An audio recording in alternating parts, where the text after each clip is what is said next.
Also breaking tonight, a guilty verdict in a 35-year-old racially motivated murder. This afternoon, jurors in Spalding County found Frankie Gebhardt guilty of the 1983 murder of Timothy Coggins.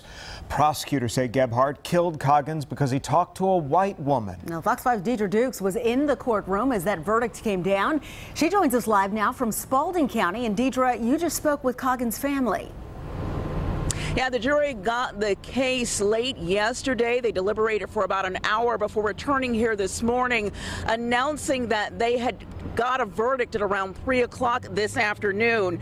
Now, Coggins was found guilty of malice murder, felony murder, aggravated assault, aggravated battery, and concealing a death. The jury finding Coggins guilty on all counts. The judge immediately sentenced him to life in prison after that verdict was read. Now, the victim, Timothy Coggins, 23-year-old Coggins, was killed in October of 1983, stabbed more than 30 times, and his body was dragged behind a pickup truck. Now, prosecutors maintain that the case was racially motivated and that the suspect bragged repeatedly over the years about committing the brutal murder. The victim's family said with the guilty verdict, their family finally has closure. So at this point, now we can move on. Now we can live in peace. Tim can rest in peace. My grandparents can rest in peace. Now we can live in peace. We don't have to tell anyone else this story that Tim was from a small town where no one cared.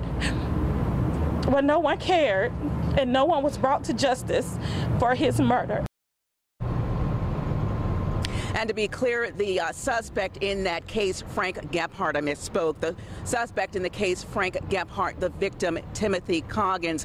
Now, as the defense attorney left the courtroom today, he did not comment to reporters. Also, the supporters of the defendant in the case also declining to speak to reporters as they left the courtroom today. There is a second defendant in this case that is scheduled to be tried later this summer. That's the latest here in Spalding County. Deidre Dukes, Fox 5 News.